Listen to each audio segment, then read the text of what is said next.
Waraddallin. Amin. Amin, amin ya rabbal alamin. Mudah-mudahan pengajian kita mendapat keberkatan dan berada dalam redha Allah Subhanahu Wa Taala. Dan tanpa melengahkan masa, majlis dengan segala bangga dan sukacita mempersilakan Al-Fadhil Yang Amat Arif atau Abbas Nordin untuk menyampaikan syarah berkaitan dengan hak-hak wanita dalam undang-undang di Malaysia, insya-Allah. Dipersilakan. Ya. Bismillahirrahmanirrahim. Assalamualaikum warahmatullahi wabarakatuh. Alhamdulillahi rabbil alamin wassalatu wassalamu ala asyrafil anbiya'i wal mursalin wa ala alihi wa sahbihi ajma'in. Subhanaka la ilma lana illa ma 'allamtana innaka antal alimul hakim. ولا حول ولا قوة إلا بالله العلي العظيم ولا حول ولا قوة إلا بالله العلي العظيم ولا حول ولا قوة إلا بالله العلي العظيم. اللهم صل على سيدنا محمد وعلى آله وصحبه أجمعين. اللهم صل على سيدنا محمد وعلى آله وصحبه أجمعين. اللهم صل على سيدنا محمد وعلى آله وصحبه أجمعين. Terima kasih kepada pengacara majlis yang dihormati Puan Nusniati binti Mansur bersama kepimpinan Gema Nur Iman, para asatizah, hadirin hadirat yang dirahmati dan dikasihi sekalian. Syukur alhamdulillah ya, malam ini kita masa yang barulah ya, sepatutnya hari Sabtu malam Ahad. Alhamdulillah saya ucap terima kasih kepada Puan Nusniati atas perbincangan ya. Kuliah saya akan bertukar daripada Sabtu malam Ahad kepada Jumaat lah ya. Hari ini Jumaat malam Sabtu akibat daripada inilah masa saya yang agak terhad ya. Mungkin tak sempat untuk ni Sabtu malam Ahad untuk saya berkuliah di kampung saya ya, di kampung ya. Jadi saya minta, biasanya hari Jumaat malam Sabtu ni 2 kali sebulan saya akan berkuliah di kampung saya lah ya. Balik Panjkat jam 5 tu terus ya, balik rumah solat asar terus ya, bergegas balik ke kampung, lebih kurang perjalanan 1 jam 15 minit untuk berkuliah maghrib ya di kampung, dan besok paginya sambung kuliah subuh ya, 2 kali sebulan ya. Alhamdulillah dengan hasil penyusunan semula, saya ucap terima kasih kepada Puan Nusniati dan juga Gema Nur Iman untuk menyusun semula jadual ya. Saya pun terpaksa juga ya menyusun jadual saya di tempat-tempat lain lah ya, di surau ya. Ada dua buah surau, di surau Seremban Tuhaik dan juga surau di sebelah ada surau di Taman Mantau kalau siapa yang pernah sampai di sinilah ya, untuk disesuaikan ya. Itulah ya hadirin hadirat sekalian ya, tanggungjawab baru dan terpaksa kita ubah sesuai jadual ya. Dan malam ini oleh kerana saya lihat ya minggu lepas begitu banyak soalan ya berkaitan dengan hal ehwal rumah tangga ni. Jadi pada malam ini saya terfikir untuk kita khususkan slot ya berkaitan dengan hak-hak wanita. Nanti sekejap lagi saya buka lah soalan cuma saya intro ni saya nak nyatakan sedikit lah. Dalam tempoh seminggu lebih ni saya minta penangguhan bertugas di Putrajaya untuk menghabiskan kerja-kerja akhir dan juga membuat kunjung hormat perpisahan kepada Duli Yang Maha Mulia Tuanku dan juga Yang Teramat Mulia Datuk Undang, Yang Teramat Mulia Tunku Besar Tampin, dan juga Yang Amat Berhormat Menteri Besar dan juga pengurusi Majlis Agama Islam Negeri Sembilan ya. Jadi penuh jadual ya, sampailah ke pagi tadi penutupnya ya. Dan salah satu apabila saya berkunjung kepada institusi diraja Negeri Sembilan ini salah satu yang saya berikan sebagai hadiah lah kepada Duli Yang Mulia Tuanku dan juga Datuk-Datuk Undang ni adalah jurnal hukum. Jurnal hukum ni iaitu kes-kes yang terpilih, kes-kes mahkamah syariah yang terpilih yang dimuatkan dalam jurnal hukum yang diterbitkan oleh Jabatan Kehakiman Syariah Malaysia.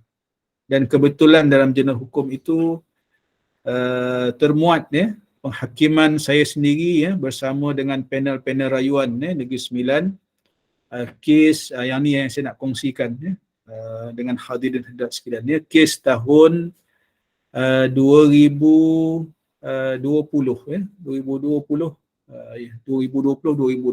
lebih kurang lah dan saya nak kongsikan kes ni mungkin ada kaitan lah dengan perbincangan kita pada malam ini. Apa yang menarik dalam kes ini ialah isteri pertama menyaman isteri kedua.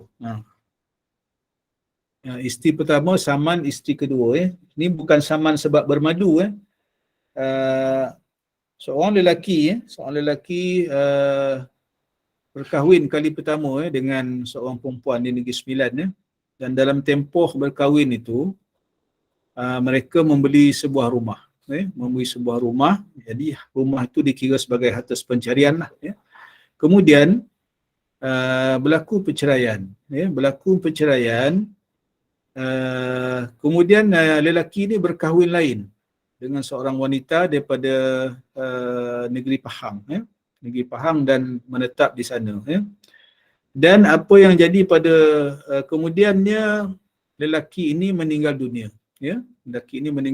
Dan isteri yang dikahwini kali kedua tersebut telah membuat tuntutan hibah. Tuntutan hibah di Mahkamah Tinggi Syariah Negeri Pahang, iaitu menuntut rumah yang tadi ni.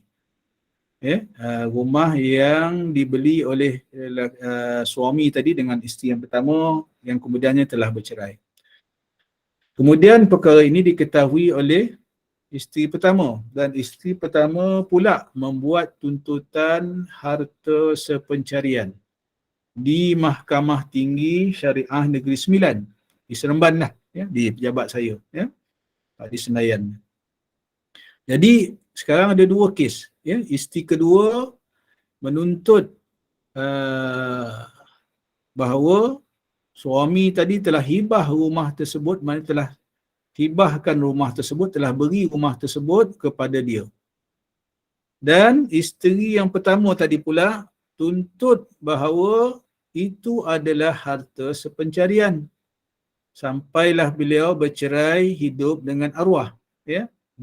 Jadi isteri pertama menuntut bahawa dia ada hak terhadap rumah tersebut sebagai sebahagian daripada harta pencarian. Jadi apabila kes ini diketahuilah oleh Hakim Mahkamah Tinggi, iaitu isteri pertama membuat tuntutan harta pencarian di Seremban, isteri kedua membuat tuntutan hibah di Mahkamah Tinggi Syariah Negeri Pahang. Jadi berlaga ni, dua kes ni. Jadi kemudiannya apa yang berlaku, Mahkamah Tinggi di Negeri Sembilan ini telah menolak tuntutan isteri pertama tadi dan meminta isteri pertama tadi masuk sebagai pencelah di Mahkamah Tinggi di Pahang. Sebab telah ada tuntutan hibah berkaitan dengan harta yang sama. Jadi maknanya tuntutan harta pencarian isteri pertama tadi ni ditolak oleh Mahkamah Tinggi Syariah Negeri Sembilan. Kemudian isteri yang pertama tadi ni merayu ke mahkamah rayuan, yang mana saya lah yang bertindak sebagai ketua hakim yang mempengerusikan rayuan bersama dua orang lagi panel hakim rayuan, seorang daripada Negeri Sembilan bekas ketua hakim kita, dan juga seorang lagi hakim rayuan daripada Putrajaya yang saya akan ditugaskan di sana ni. Jadi kita bersidang 3 orang. Apa yang menarik dalam kes ini, yang sebenarnya mana yang nak diputuskan dahulu? Nak diputuskan isu dia ialah nak putuskan harta pencarian dulu ke, ataupun nak diputuskan hibah terlebih dahulu oleh Mahkamah Tinggi Syariah Negeri Pahang, ya. Jadi kami hakim-hakim rayuan waktu itu kita berbincang lama, ya. Berbincang agak lama. Mula-mula tak nampak jalan, ya. Sebab jika mengikut peraturan bila berlaku percanggahan antara negeri ni, belaga kes ni, satu difailkan di negeri lain, yang satu lagi kes difailkan negeri yang lain, ya, melibatkan pihak-pihak yang sama, iaitu isteri pertama tadi dengan isteri kedua. Jika mengikut peraturan persefahaman antara negeri sekarang ini, mesti didengar kes yang dahulu difailkan. Jadi dalam kes ni sepatutnya maknanya kes hibah tadi ni mesti didengar dahulu di negeri Pahang. Ya, tetapi saya dan juga rakan-rakan panel hakim rayuan di Negeri Sembilan, jika hibah ini diputuskan terlebih dahulu, maka akan khawatir akan hilang hak isteri pertama tadi. Ya. Dan kami memikirkan bahawa yang kedua, hibah ini mesti hanya boleh berlaku apabila telah sempurna milik.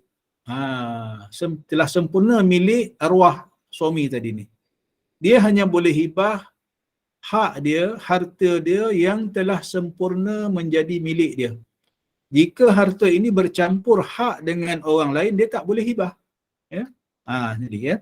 Jadi kami ambil keputusan, ya. Dengan itu kami berpendapat bahawa sepatutnya harta sepencarian isteri pertama dengan arwah lah yang mesti diputuskan terlebih dahulu. Ya, mesti diputuskan terlebih dahulu supaya sebab dalam rumah tadi ni yang dibeli semasa perkahwinan isteri pertama dengan arwah, di situ ada hak isteri pertama, bahagian dia, ya, dalam harta ataupun rumah itu yang diiktiraf atau di segi undang-undangnya sebagai harta sepencarian. Ya, jadi alhamdulillah kemudiannya kami telah putuskan sebulat suara mesti dengar kes harta sepencarian dulu. Ya. Jadi baki daripada nanti jumlah portion isteri pertama tadi akan diputuskan, ya, oleh mahkamah bicara. Jadi kami memerintah supaya didengar balik semula, ya, di mahkamah tinggi tadi, maknanya kes harta sepencarian itu mesti diteruskan dan diputuskan, ya. Jadi kami panel hakim rayuan membuat keputusan tersebut, ya, supaya mahkamah tinggi, iaitu mahkamah bicara, menentukan terlebih dahulu berapa hak isteri pertama tadi terhadap rumah harta sepencarian dengan arwah suami tadi ni. Barulah kemudian itu dapat dinilai baki hak sebenar. Ya, baki hak sebenar rumah itu yang menjadi milik arwah suami, barulah dia boleh hibah. Ya, baki itulah yang boleh dihibah kepada isteri kedua yang dikahwini. Ya, ini isu dia. Jadi bila saya sembahkan, ya, jurnal hukum tersebut, ya, kepada Duli Yang Maha Mulia Tuanku dan juga Yang Terhormat Mulia Datuk-Datuk Undang, ya, mereka begitu inilah tertarik, ya, macam-macam lah, ya, Duli Yang Maha Mulia Tuanku tanya, ya, kes yang berkenaan dan juga isu-isu lain lah yang berkaitan dengan mahkamah syariah, ya. Jadi itu sedikit perkongsian lah, ya, pada malam ini. Alhamdulillah lah, kes ini kemudiannya yang saya putuskan kira-kira dua, yang bukan saya seorang lah, ya, mana kami bertiga lah, saya sebagai pengurusi rayuan, kita putuskan lebih kurang 2 tahun yang lepas, dan akhirnya terpilih lah untuk dimuatkan dalam jurnal hukum, ya, yang diterbitkan oleh Jabatan Kehakiman Syariah Malaysia, supaya kes ini menjadi panduan, ya, menjadi panduan kepada, khususnya kepada hakim-hakim mahkamah tinggi lah, ya. Sebab hakim-hakim mahkamah tinggi lah yang bertindak membicarakan harta sepencarian dan juga hibah tadi ni, ya.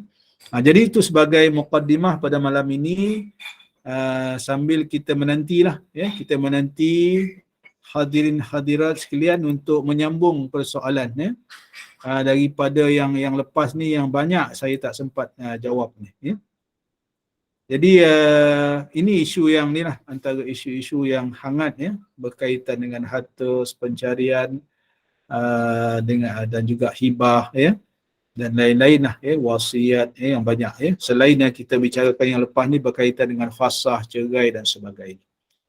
Jadi dengan itu saya terus bukalah ya persoalan yang lepas ni yang belum terjawab ni, dipersilakanlah ya hadirin hadirat sekalian ya. Okey, Saya kepada ya. jemaah boleh ajukan soalannya, kita buka untuk sesi soal jawab. Saya kira ya kes yang saya kongsikan tadi ni jelas ya penerangan saya. Jelas, insya-Allah. Alhamdulillah ya. Jadi sila pada ni ya. Silakan yang ada kemusykilan yang ingin dapatkan penjelasan daripada Datuk, silakan. Assalamualaikum Datuk. Waalaikumsalam warahmatullahi wabarakatuh. Minta maaf ya. Ya puan, silakan. Cuma bagi saya bila Datuk cerita kes tu, saya bertanya-tanya kenapa bila dia bercerai, bini pertama tu tak minta, tak terus tuntut hak dia tu Datuk. Macam tu je. Ya. Terima kasih Puan Hasnah. Ini satu soalan yang menarik lah. Kenapa bila bercerai tak tuntut cepat-cepat? Ini. Inilah. Yang pertama saya nak jawab begini lah ya. Ini mungkin kita orang Melayu ni budi bahasa terlalu tinggi supaya orang tak tuduh ya kita tamak dan sebagainya. Ini mungkin ini bacaan saya lah ya kepada pengalaman yang berlaku di mahkamah syariah. Ada kalanya dah bukan bertahun-tahun, kadang berbelas tahun ya tak dituntut hak ya, hak yang ada. Sebab itulah saya terpanggil sebenarnya ya bila dulu ni dicadang untuk kuliah ini. Memang saya sangat teruja ya untuk berkongsi dengan hadirin hadirat sekalian ya. Sebab di samping kita, saya nak nyatakan di sini, di antara adab sopan kita sebagai orang Melayu ni, orang Timur ni yang terlalu berhemah, yang terlalu bertolak ansur dan juga yang nak kata macam mana ya, takut orang tuduh kita tamak, takut itu, takut ni, sehingga hak-hak kita terabai. Yang sebenarnya bukan hak kita saja sebenarnya dari situ. Sebenarnya kalau kita fikir lebih jauh, dekat situ ada hak anak-anak kita yang bercerai tadi ni, ya. Bukan hak dia seorang, kita sepencarian ni, ya. Termasuk dekat situ hak-hak nafkah selain daripada harta sepencarian. Kadang-kadang lambat dituntut. Ya, lambat tuntut ni kemungkinan ada banyak faktor lah. Mungkin faktor susah, yang mungkin faktor tak tahu nak mengadu kepada siapa, nak jumpa siapa, nak bawa kes, nak cari lawyer dekat mana, kan? Ini antaranya lah ya, kelemahan-kelemahan yang ada pada orang kita ni. Ya, tak tahu nak rujuk kepada siapa, ya. Walhal yang saya kongsikan dalam kuliah kita yang lepas, ada banyak ya, NGO-nya, Jabatan Bantuan Guaman, Majlis Agama Islam, ya. Ada peguam yang bertindak secara pro bono, ya. Persatuan Ibu Tunggal, banyak ya, banyak ni. Yang ni Puan Hasnah ya, dan juga yang hadiran yang lain lah ya, yang untuk maklumat kita bersama. Banyak ni sebenarnya Puan Hasnah, bukan orang ni saja. Ya. Jadi bila lambat, kadang-kadang bila lambat tuntut ni, satu lagi, kadang-kadang kita lupa dah fakta. Ya, banyak perkara kita lupa. Kadang-kadang bukti-bukti yang sepatutnya dikemukakan kepada mahkamah mungkin tak ke mana tak. Ya, resit-resit yang kita guna duit belanja dan sebagainya. Saya nak kongsikan satu kes yang saya bicarakan di Mahkamah Syariah Kuala Lumpur. Waktu saya bertukar daripada Negeri Sembilan, daripada Hakim Syar'i Negeri Sembilan bertukar ke Mahkamah Syariah Wilayah Persekutuan Kuala Lumpur. Ada satu kes tu, saya sangat kagumlah dengan wanita ni. Ya, seorang wanita, tapi dia memang ni lah orang wanita yang berpelajaran dan berpangkat tinggi. Ya. Waktu itu dia menjadi Vice President syarikat Shell kalau tak silap saya. Dan waktu tu gaji dia pun saya ingat dah 30,000 dah waktu tu gaji dia. Itu sekitar tahun 2003, 2004 begitulah saya ingat ya, kes tu. Apa yang mengkagumkan saya bukan wanita tu bergaji tinggi, tetapi cermatnya dia, begitu berhati-hatinya wanita ini, dia menjaga maslahah dia, semua resit-resit dia simpan. Ya, saya ingat dia punya dokumen kat mahkamah tu yang semua resit-resit yang disimpan tu, saya ingat lebih kurang 2 inci semua dia, tebal dia. Ya, perbelanjaan yang terpaksa dia gunakan, keluarkan duit sendiri, resit-resit bil-bil rumah tangga yang dia terpaksa keluarkan sebab suami tak ni, mula-mula suami bekerja, kemudian tu suami duduk rumah tak mau bekerja, ni jadi dia mengumpulkan semua perbelanjaan rumah tangga yang dikeluarkan tu, segala macam resit, bil-bil, telefon bil air, bil macam-macam, bil kedai runcit pun ada, jadi nak menunjukkan ini wanita yang faham hak dia. Jadi hadirin hadirat sekalian, sesuai dengan tajuk kita, hak-hak wanita dalam undang-undang keluarga Islam, ini saya haraplah hadirin hadirat dalam kuliah ini kita boleh berkongsi ini maklumat ni dengan orang lain, ya, supaya nasib ataupun hak-hak wanita di luar sana ni terbela, ya. Sebab saya menyambut saya juga menyahut seruan mantan bos saya yang menjadi Menteri Agama sekarang ni. Beliau pun begitu prihatin dengan hak-hak wanita ni, ya.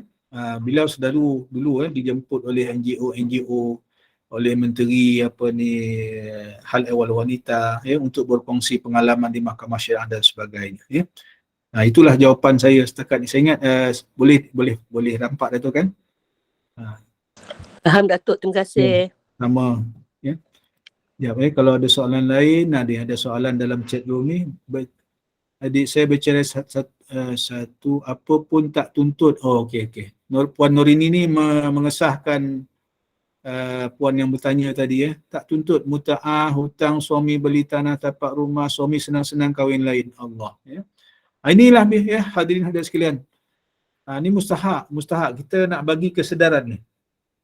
Kita nak bagi kesedaran, ya, kepada semua wanita yang ada dalam grup ni dan juga di luar sana, supaya hak-hak ni penting sebenarnya. Saya sebutkan tadi, bukan hak untuk kita saja.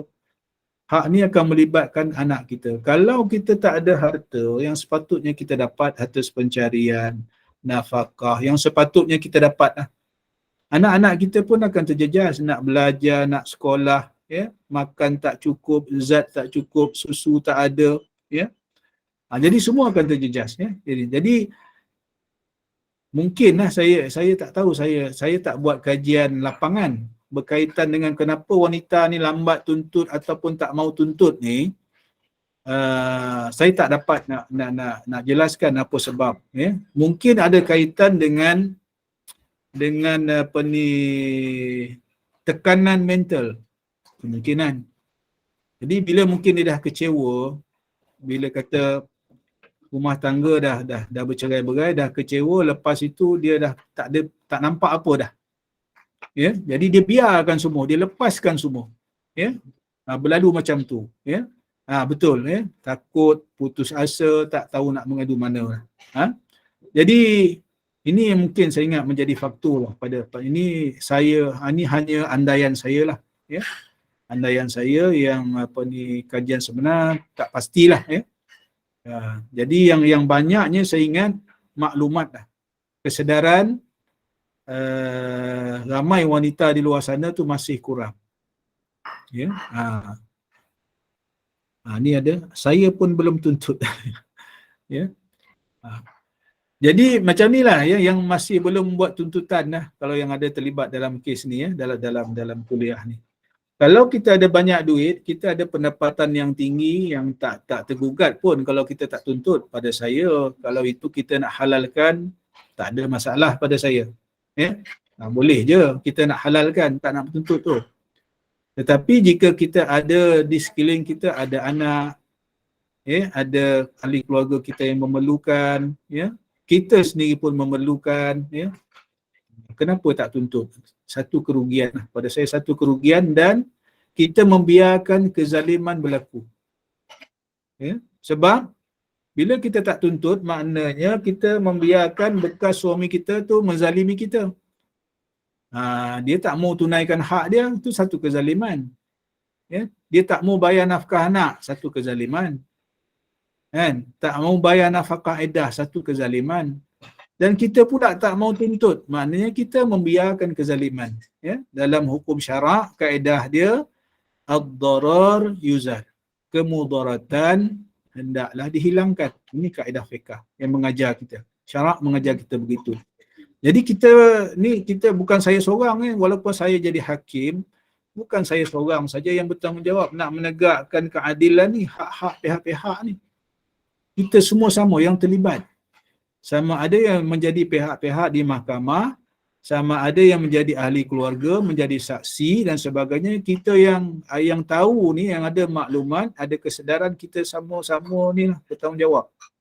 Saya minta sangat supaya kesedaran ini diluaskan, disebarkan kepada semua golongan masyarakat di luar sana lah. Ya. Minta lah hadirin hadirat dalam grup ini kita sama-sama bantulah. Inilah ingat satu cara kita nak memartabatkan kehakiman syariah di negara kita ni. Kalau tidak nanti orang asyik tuduh mahkamah syariah ni lambat, tak adil dan sebagainya. Jadi pada saya ini persepsi sebenarnya. Sebab ada banyak kes yang dia tak ikut proses yang sebenarnya. Ya. Tak ikut proses yang sebenarnya dan tidak dibantu sebenarnya oleh orang yang sepatutnya membantu. Dan dia tak tahu dekat mana nak minta bantuan. Nak dapatkan bantuan guaman, nak cari peguam yang sewajarnya, yang tak mengambil kesempatannya. Ada juga ya. Ini ada juga kadang-kadang ya. Orang lain ambil kesempatan ya. Jadi hadirin hadirat sekalian, saya sangat mengharapkan sangatlah ya. Kita semua dapat bekerjasama. Saya nak menjaga nama baik Mahkamah Syariah dan di masa yang sama saya sangat berharap supaya keadilan dapat ditegakkan kepada semua pihak-pihak yang terlibat di Mahkamah Syariah. Ya. Ada soalan lain ke? Assalamualaikum Datuk. Ya. Datuk, saya mewakili sahabat saya juga nak tanya tentang penceraian dah jatuh. Dia dihalau keluar dari rumah yang saya cerita minggu lepas tu, dan sekarang nak bertemu anak-anak pun disekat. Dia macam curi-curi balik, tapi keadaan memang sangat worse lah. Anak-anak pun dah tak nak bercakap dengan dia. Kira suami memang bagi kata-kata yang buatkan anak benci kat dia lah. Tuntutan untuk jumpa anak semua ni macam mana melalui mana? Okey. Terima kasih Puan Azlina yang bertanya ni, soalan yang sangat bagus lah. Dia nak tak nak memang kita terpaksa terima hadirin hadirat sekalian. Bila bercerai ni, memang yang jadi mangsa adalah anak-anak lah. Ya? Dan sebab itu sebenarnya bila saya berkongsikan tentang perceraian ni, sebaik-baik perceraian ialah kita bercerai secara baik ya, di mahkamah ya, dengan apabila mahkamah berpuas hati ya, perceraian patut dibenarkan, barulah mahkamah membenarkan suami melafazkan cerai ya, di hadapan mahkamah ya. Tetapi ada banyak juga kes-kes perceraian yang berlaku dengan cara yang tidak sepatutnya ya. Bercerai dalam kereta, bercerai merata-rata melalui SMS, bercerai ikut dan, bercerai melepaskan geram ya. Ada yang cerai talak 1000 pun ada ya. Nak menunjukkan marah dia tu ya. Jadi bila bercerai dengan keadaan yang tidak baik ini, menjadi permusuhan. Ya, dia jadi musuh. Dia anggap bahawa bekas suami dia dan bekas isteri ni adalah musuh ketat. Dan dia tak mau bekerjasama. Yang jadi mangsa anak lah. Jadi nak tengok anak tak dapat. Ya, nak jumpa anak tak boleh. Dihalang. Ya, kadang guna samsing dan sebagainya. Ini banyak berlaku. Jadi dekat sini kita kena bijak ya, hadirin sekalian. Kena bijak. Macam mana sebenarnya? Yang pertama, bila kita dihalang untuk dapat anak ni, tengok anak ni, yang pertama kena filekan cepat ke mahkamah.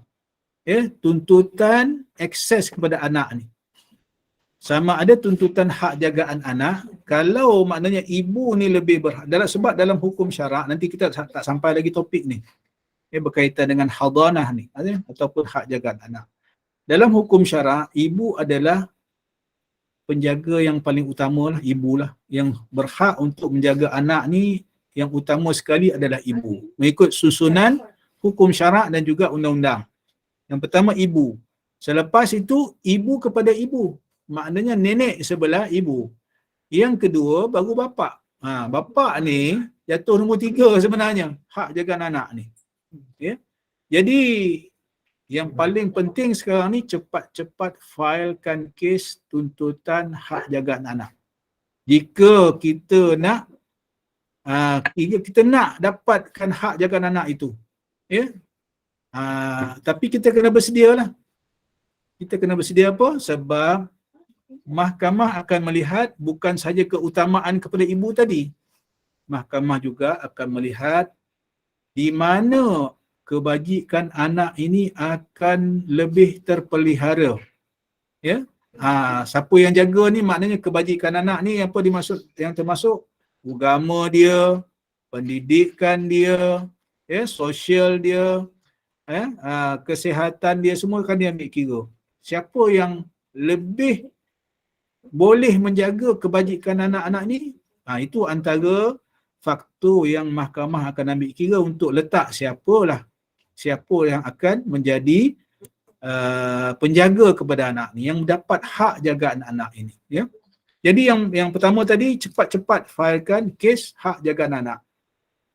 Jika berlaku kemudaratan kepada anak ni, dengar baik-baik jika berlaku kemudaratan kepada anak-anak ni. Contoh, kita dapat tahu anak ni dipukul, lebam-lebam, ataupun anak ini terancam dia punya keselamatan dia, sama ada ataupun dia anak ni tak dapat nak belajar, dihalang untuk pergi belajar, dihalang keluar, dia akan balik kepada daruriyat tadi, daruriyatil khamsah, maqasid syariah yang 5, menjaga agama, menjaga nyawa, menjaga nasab, maruah keturunan tu.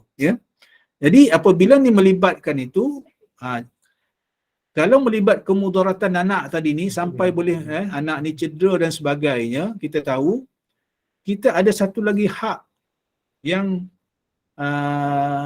kita boleh ambil tindakan segera kepada mahkamah, iaitu memfailkan perintah sementara, ekspatif, atau memfailkan perintah hak jagaan secara ekspatif, ataupun kita sebelah pihak ni saja boleh mohon kepada mahkamah tanpa dengar sebelah pihak lagi, dengan syarat-syarat ni lah. Ini peguam tahulah bagaimana nak. Ini untuk dapatkan cepat, dengan memasukkan perakuan segera kepada mahkamah, sebab alasan tadi ni, sebab anak ni dah terancam keselamatan dia, anak ni dah cedera dan sebagainya, anak ini dah diabaikan dan sebagainya. Boleh. Jadi yang paling penting, masukkan hak permohonan hak jagaan anak. Di samping itu, mohon perintah segera tadi ni, permohonan segera untuk kita dapat perintah mahkamah supaya pihak satu lagi ni menyerahkan segera anak-anak ni kepada kita. Ini akan banyaklah melibatkan, mungkin akan melibatkan pihak polis dan sebagainya. Kita boleh minta bantuan polis ni. Jika saya ingat ada satu kes yang berlaku dulu ni, yang saya sebut tadi, kemudaratan kepada anak tadi ni, sehingga kan Jabatan Kebajikan Masyarakat pun boleh campur. Boleh dapat boleh minta perlindungan perintah daripada Mahkamah Sivil untuk rampas anak ni. Ini yang melibatkan ibu bapa lah, ambil anak ni, maknanya Jabatan Kebajikan Masyarakat ni boleh campur tangan, untuk menyelamatkan anak ni daripada ibu bapa dia dan dibawa anak ni duduk di kebajikan masyarakat, rumah kebajikan masyarakat. Ini dalam keadaan yang paling ekstrim lah pada saya. Maknanya apa? Mak bapak ni tak boleh diharap. Ini satu kes yang paling ekstrim lah. Jadi dengan perintah Mahkamah Sivil, dibawa polis, ambil anak-anak ni, bawa duduk rumah kebajikan masyarakat. Boleh sampai tahap tu. Bagaimana kita nak menyelamatkan anak-anak tadi. Di Mahkamah Syariah maupun di Mahkamah Sivil, biasanya kepentingan kebajikan anak-anak ini menjadi pertimbangan yang utama. Menjadi pertimbangan utama. Sehingga kan mahkamah boleh perintah sampai macam tu lah. Diambil anak-anak ni daripada ibu bapa dia, bawa duduk. Saya ingat kes yang pernah saya jumpa ni, Jabatan Kebajikan Masyarakat jaga anak-anak ni di rumah kebajikan masyarakat selama 6 bulan. 6 bulan dan dipantau ibu bapa ni. Ibu bapa ni pula dalam proses bercerai waktu tu, bila bercerai diberi kepada salah satu pihak ni. Jadi sampai tahap macam tu hadirin hadirat sekalian. Jadi jika berlaku beginilah keadaannya, macam mana tadi anak tak dapat nak tengok dan sebagainya, yang sebaiknya kita dapatkan nasihat guaman, failkan segera kes hak jagaan anak, minta perintah sementara daripada mahkamah. Ada beberapa cara lah yang saya ingat peguam akan bantu. Jika kita ada modal, ada kemampuan untuk guna khidmat peguam. Kalau tak dapat, tak ada kemampuan, boleh pergi ke Jabatan Bantuan Guaman. Kita ada peguam-peguam yang bertauliah, yang berkhidmat di sana. Jika peguam di Jabatan Bantuan Guaman ni tak cukup, biasanya Jabatan Bantuan Guaman ni dia akan melantik panel lawyer.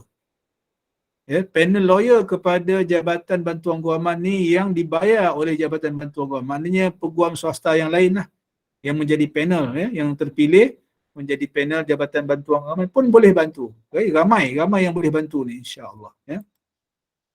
Saya baca soalan yang lain tadi ni, banyak ni dalam ni.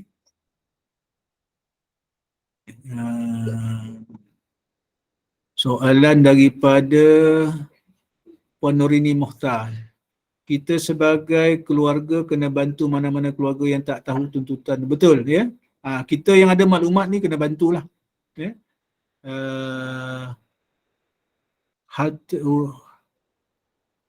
Ustaz, harta pencarian nafkah boleh tuntut ke, sedangkan nusyus, kes nusyus sedang berjalan.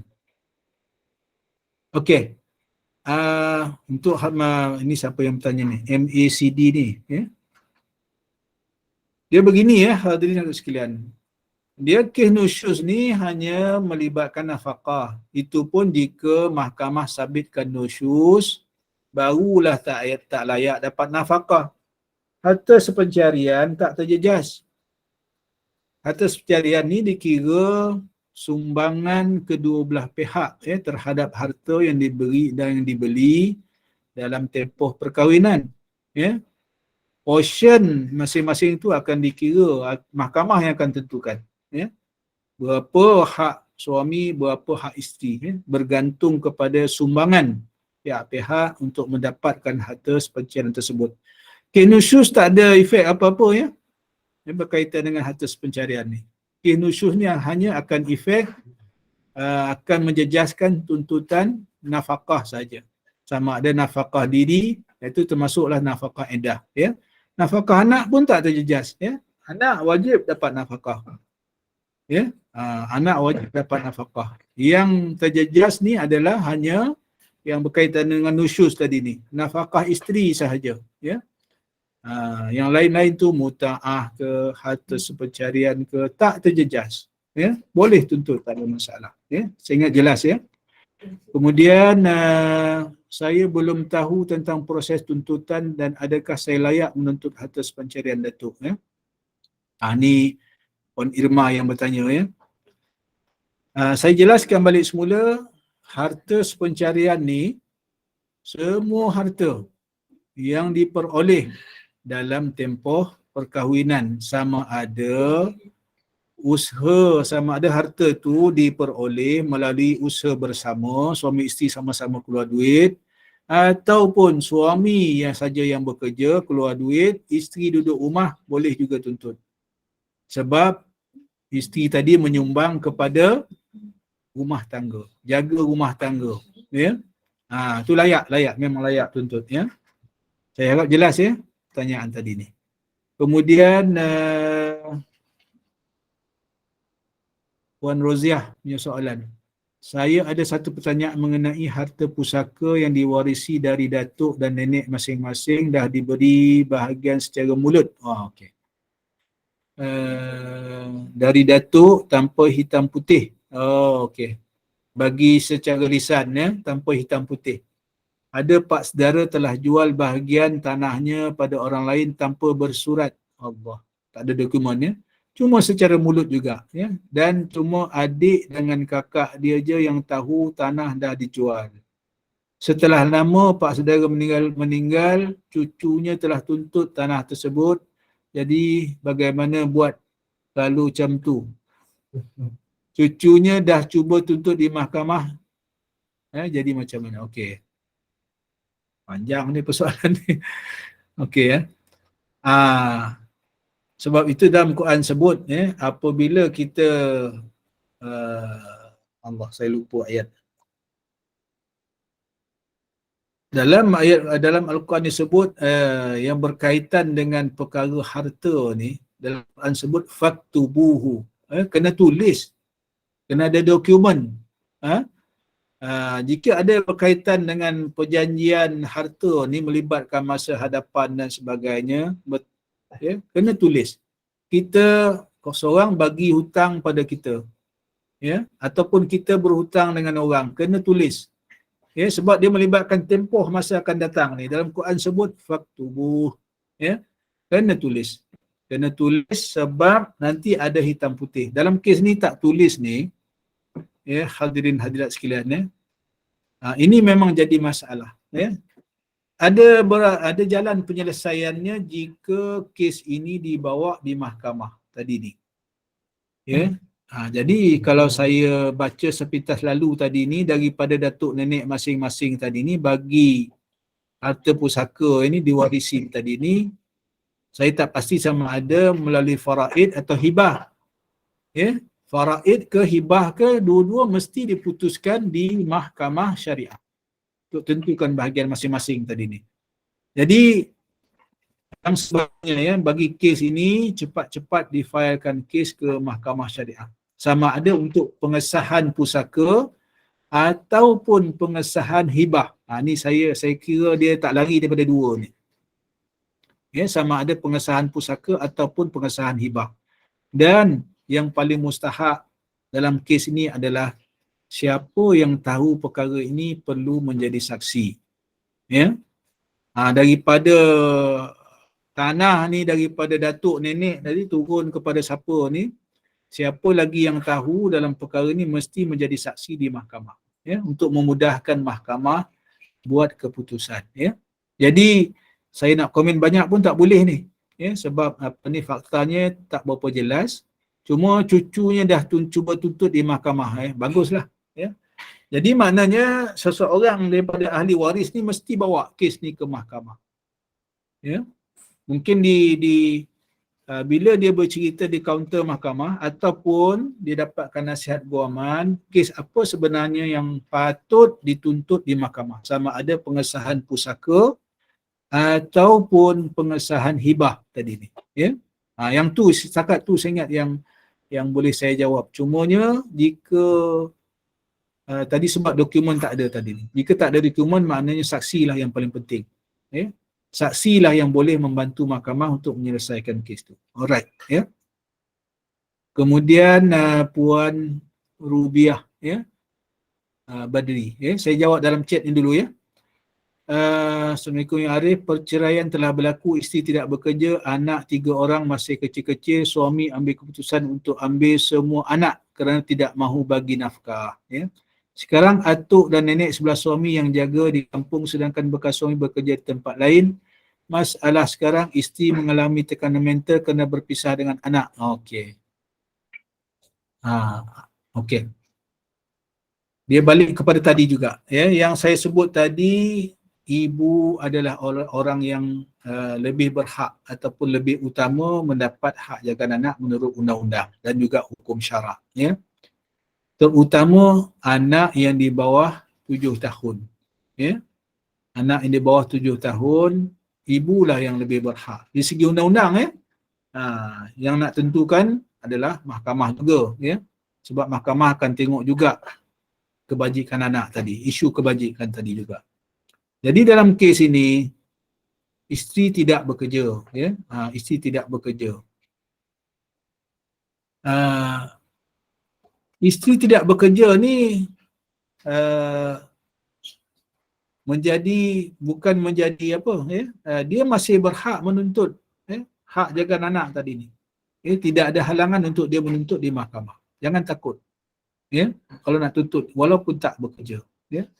Yang mustahak, saya ingat antara faktor-faktor lain yang mustahak lah, ya. Ada tempat tinggal, anak ni boleh bersekolah, agama dia terjaga, ya. Sebab yang nak beri nafkah tadi ni adalah bekas suami tadi ni.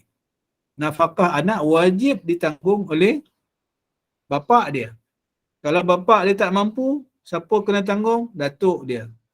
Kalau datuk dia tak mampu, siapa kena tanggung? Bapa saudara dia. Ya. Ini di segi orang-orang yang bertanggungan mengikut hukum syarak, ya. Jadi walaupun isteri tadi tidak bekerja, kalau dia ada pendapatan sambilan ke dan sebagainya, dia boleh je menuntut anak, ya, menuntut hak jagaan anak tadi. Yang mustahak, dia kena membuktikan kepada mahkamah dia layak. Dia layak menjaga anak-anak ini. Dia orang yang baik, bukan orang yang jahat, bukan orang yang bekerja di tempat yang tak tentu hala, ya, yang tempat-tempat yang tidak bermaruah, ya. Ini yang kalau kerja yang tempat yang tak bermaruah ni, ini akan menghilangkan keutamaan ibu tadi untuk dapat hak jagaan. Bukan hilang, ya, menghilangkan keutamaan. Ya, silap-silap hilang teruslah. Maksudnya kalau ibu tadi ni kerja dia di tempat maksiat dan sebagainya, itu akan menjejaskan, ya, tuntutan hak jagaan anak, ya.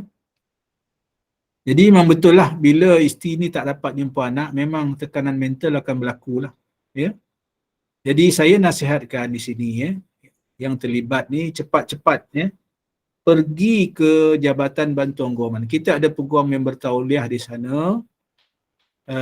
Di mana nak cari Jabatan Bantuan Guaman ni? Jabatan Bantuan Guaman ni ada di setiap ibu negeri. Ya, setiap ibu negeri ada Jabatan Bantuan Guaman ni. Termasuk kalau di Pulau Labuan pun ada. Termasuk saya ingat ada di beberapa daerah yang saya tak ingat, ya, dia punya pecahan tu. Tapi setiap ibu negeri memang ada, ya, Jabatan Bantuan Guaman ni. Kita ada peguam syar'i yang bertauliah yang duduk di situ, ya, dan juga peguam sivil yang membantu, ya, yang ada di situ. Jadi yang tak mampu boleh cepat-cepat pergi ke sana, insya-Allah, ya. Mereka boleh bantu, insya-Allah. Kemudian saya harap dah menjawab, ya. Saya suri rumah untuk saya tak sempat masuk rumah yang kami beli kerana saya telah dicerai, ya, sebelum ambil kunci rumah yang sepatutnya menjadi harta sepencarian. Apa soalannya, ya? Nak tuntut ke, ya? Harta sepencarian tadi ni bukan cerita tak sempat masuk rumah baru. Ya? Ceritanya rumah tu beli dalam tempoh berkahwin. Dah ada hak dekat situ. Ya, tinggal lagi hak tu berapa? Mahkamah lah akan tentukan. Ya, bergantung kepada sumbangan pihak-pihak. Ya. Kalau katanya sumbangan isteri ni 10%, ya, lebih kurang mungkin mahkamah akan kira 10% lah. Ya, mungkin pembahagian tu mahkamah bagi 10-90. Ya, kalau suami isteri ni sama-sama menyumbang lebih kurang lah Ya, nak kata sama banyak tu payah nak kira. Hampir-hampir dah kata. Mungkin mahkamah akan bagi 50-50 ataupun 45-55. Tu biasalah, ya. Iaitu mengikut sumbangan pihak-pihak kepada perolehan harta tadi, ya. Saya harap jelas, ya. Yang tahu perkara ni dah, yang tadi ni, kes tadi ni.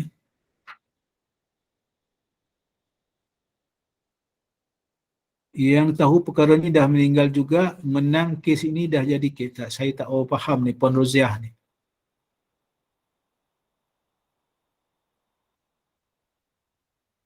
Okey. Kalau tak ada saksi, ni maksud tak ada saksi lah ni, yang dah meninggal, yang tahu perkara ni dah meninggal. Yang pandangan saya lah, ya. Dalam hukum syarak, ya, pembuktian menurut undang-undang syariah ni, saksi ni sangat penting sebenarnya. Ya, dalam kes mal ni sekurang-kurangnya ada seorang saksi dalam kes harta ni. Ya. Biasanya dalam kes mal ni dua orang saksi lelaki atau seorang saksi lelaki dan dua orang saksi perempuan. Atau dalam kes-kes tertentu mahkamah juga boleh menerima kesaksian seorang lelaki berserta dengan sumpah. Ini jalan terakhir. Ya. Sekurang-kurangnya ada seorang saksi, ya, ataupun dua orang saksi. Jika tak kuat, boleh diperkuatkan dengan sumpah syar'i, ya, untuk menyokong. Ini saya ingat bergantung kes by case lah, ya. Bukan semua kes pakai sumpah, tak. Bukan semua kes guna saksi semua, tak, ya. Kadang-kadang gabungan dua, ya. Jika saksi ini dah mencukupi, ya, membina kes yang kuat, tak perlu sumpah dah. Ya, saksi-saksi ni diterima oleh mahkamah, tak perlu sumpah. Ya, kes tu dah kuat. Mungkin ada kes-kes yang tak berapa kuat ni, ya. Bukti-bukti tu lemah, ya. Lemah sedikit tetapi dia menyokong antara satu sama lain. Mungkin jika mahkamah menghendaki pihak-pihak bersumpah, maka bolehlah bersumpah, ya, untuk menguatkan kes. Dia begitu, ya, dalam perbicaraan di mahkamah. Ini saya tak boleh beritahu secara detail lah, ya, sebab ini bergantung kepada ni case by case lah, ya. Puan Adik Irma tadi, ya, sebab bekas suami cakap saya tak berhak. Suami ke isteri ke tak boleh cakap siapa berhak ke siapa tak berhak. Yang ada hak bercakap ni ialah mahkamah. Mahkamah lah yang berhak menentukan, ya. Jadi dia punya sepir dia senang je, tadi saya sebut tadi ni. Kalau harta pencarian lah, apa harta yang diperoleh dalam tempoh berkahwin, ya, itu termasuk dalam harta pencarian. Sama ada kita beri sumbangan langsung, kita keluar duit ataupun tidak. Yang tak langsung macam mana? Isteri yang tak bekerja lah, dia jaga rumah tangga. Suami bekerja, dia jaga rumah tangga, masak nasi, basuh baju, gosok baju suami, ya, membersihkan rumah tangga, basuh bilik air, macam-macam lah, kan. Itu sumbangan kepada rumah tangga ni dia ambil kira. Walaupun tak ada sumbangan langsung, keluar duit ke, bagi deposit ke dan sebagainya, tak ada, ya. Kadang-kadang ada kes yang sampai ni gadai barang kemas ni, kan. Gadai barang kemas nak dapatkan, nak beli macam-macam. Itu sumbangan langsung tu, ya. Jadi mahkamah akan ambil kira. Mahkamah akan ambil kira, ya, nilai dia tu, ya, berapa, itu terpulang nanti bila bicara di mahkamah, ya.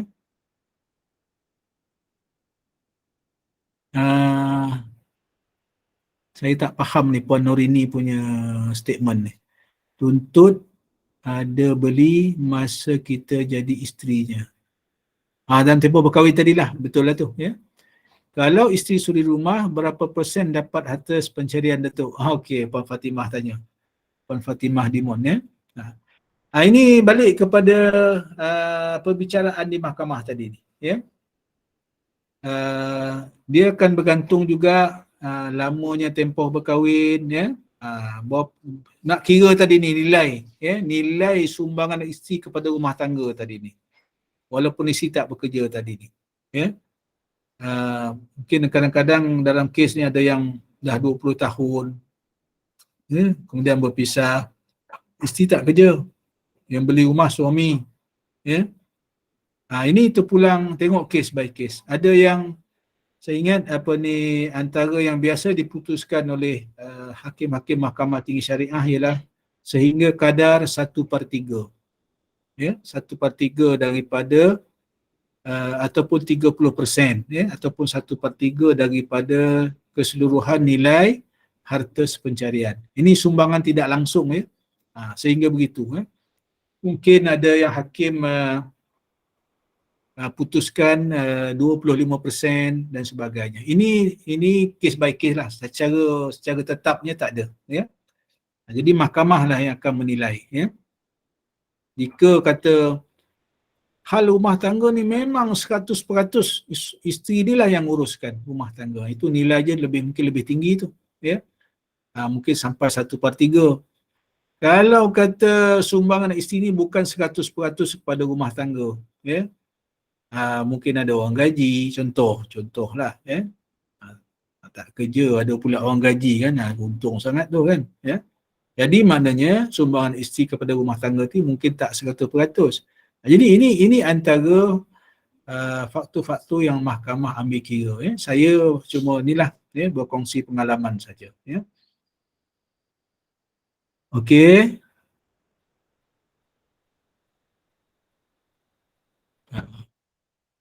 Puan Adi Irma, ya, jangan goyang dengan okey, betul. Kita ada undang-undang, ya. Sebab ni kita ada dalam grup ni pada malam ni, ya. Kita nak berkongsi hak-hak yang sepatutnya kita dapat, ya.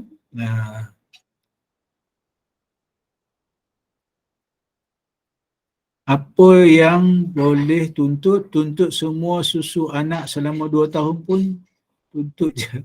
Yang ni saya tak faham ni. Semua susu anak, susu yang mana satu ni? Ya. Susu badan ke? Ya, Datuk, susu badan. Susu badan Okey. selama 2 tahun tu kan, boleh tuntut je kan? Upah menyusu. Upah menyusu, Ya, tuntut je. Dan dia nak cerai, tuntut semua. Biar dia. Boleh tuntut, biar mahkamah tentukan, ya. Apa yang nak dituntut, tuntut je. Ya. Okey. Cuma ni lah nasihat saya lah. Kadang-kadang ada juga yang buat tuntutan yang tak munasabah, ya. Macam kes yang saya putuskan, ni kes rayuan juga, ya, sampai ke rayuan. Saya pengurusikan juga. Berkahwin 28 tahun, ya, berkahwin. 28 tahun lamanya berkahwin, kemudian bercerai, ya. Suami ni kerja biasa-biasa je, ya. Pendapatan pun dalam sekitar 1,000 lebih, 2,000 lah, ya. Jadi bila bercerai, makcik ni tuntut muta'ah 320,000 tuntutnya. 320,000, ya, yang dituntut. Ya, dia kira satu hari perkahwinan RM10 dikali kan. Makcik ni punya kira-kira lah, ya. Saya pun tak tahu di mana ambil kira-kira ni. RM10 sehari dikali dengan 20 tahun perkahwinan, lebih kurang jumlah dia 320,000, ya. Jadi ini tuntutan yang melampau lah, ya.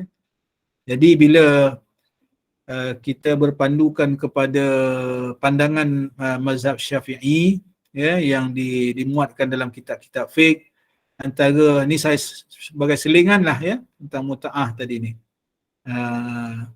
Antara yang terbaik ialah muta'ah ni disebut 30 dirham, ya. Jumlah muta'ah yang sewajarnya diberilah 30 dirham, ya.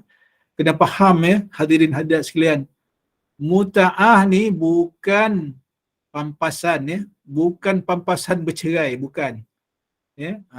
Dalam hukum syarak, muta'ah ini adalah sagu hati bercerai, ya, kepada isteri ini berceraikan untuk memulakan hidup baru, ya. Jadi kes yang 320,000 tadi ni memang itu bukan nilai je yang sepatutnya dituntut, ya.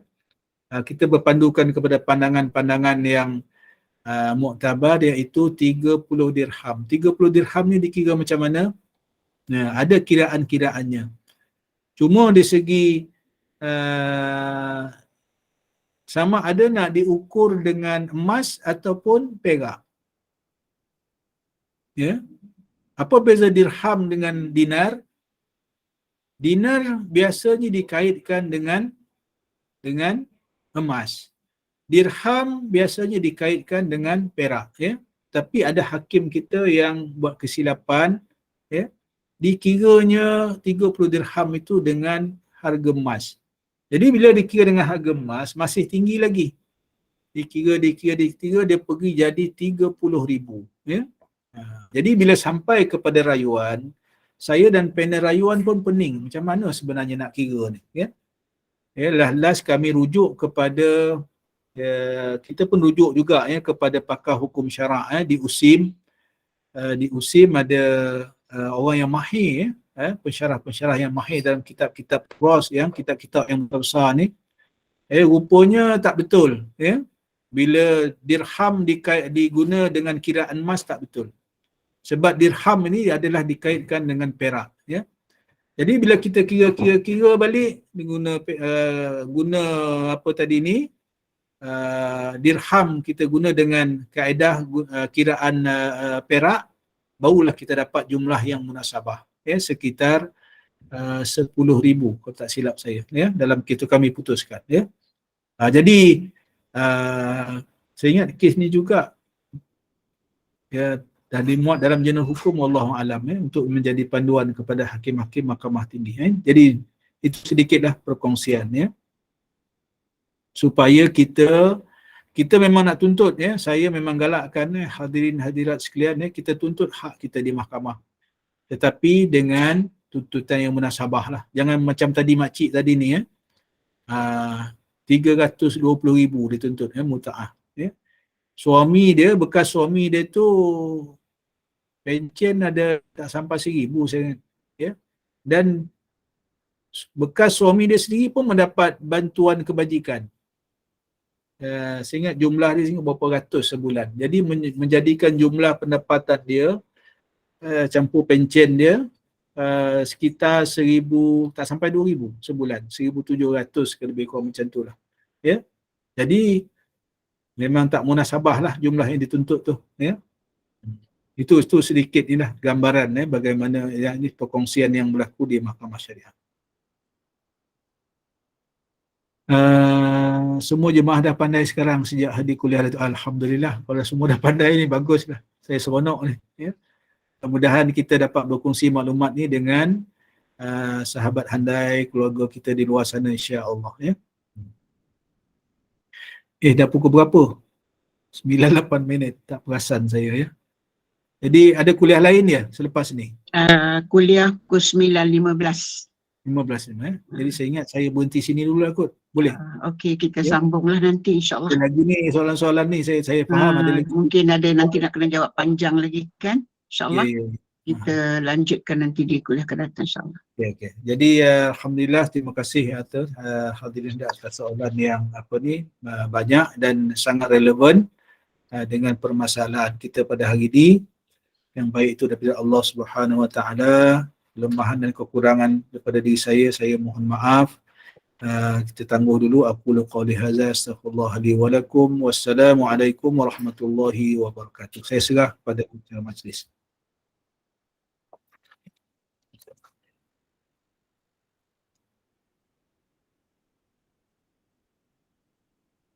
Mana pengacara majlis senyap. Maaf, saya bercakap tutup pertama. Alhamdulillah, jazakallah khairan kasiran yang amat arif Datuk Abbas bin Nordin yang telah pun menyampaikan syarah berkaitan dengan hak-hak wanita dalam undang-undang keluarga di Malaysia. Jadi kita rasa begitu bersyukurlah berada di kuliah maghrib bersama dengan amat arif dan banyak ilmu yang kita perolehi, banyak yang dah celik undang-undang tentang masalah wanita ini. perkongsian, pengalaman, kes-kes yang amat arif Datuk kendalikan di mahkamah juga mungkin memberi manfaat kepada para jemaah. Jadi jangan biarkan kezaliman berlaku ke atas wanita. Kita mesti adalah kesedaran untuk kita tegakkan keadilan bagi yang terlibat, rujuk kepada orang yang pakar dan sebagainya. Jadi moga isu-isu yang dikemukakan juga, permasalahan yang ditanya mungkin terjawab, dan kalau ada isu seterusnya kita akan terus bersama dengan Datuk di kuliah-kuliah akan datang. Jadi jangan lupa bersama dengan kuliah-kuliah bersama dengan Yang Amat Arif, Datuk Abbas Nordin pada pertemuan yang akan datang insya-Allah. Jadi selepas ini kita ada kuliah bersama dengan yang Al-Fadil Ustaz Khairul Fahmi, iaitu begitu rupanya kisah Nabi Adam pada pukul 9.15 malam. Jadi sebelum itu saya sudahi dengan wabillahi taufiq. Assalamualaikum warahmatullahi wabarakatuh, dan seterusnya mempersilakan Yang Amat Arif untuk menutup kuliah dengan tasbih kafarah dan surah Al-As. Dipersilakan. Bismillahirrahmanirrahim. Subhanakallahumma wa bihamdika asyhadu an la ilaha illa anta astaghfiruka wa atubu ilaik. Bismillahirrahmanirrahim. Wal 'asri innal insana lafi khusrin illa alladhina amanu wa 'amilus shalihat wa tawassaw bil haqqi wa tawassaw. Sekian, assalamualaikum warahmatullahi wabarakatuh. Waalaikumsalam warahmatullahi wabarakatuh. Terima kasih semua. Terima kasih.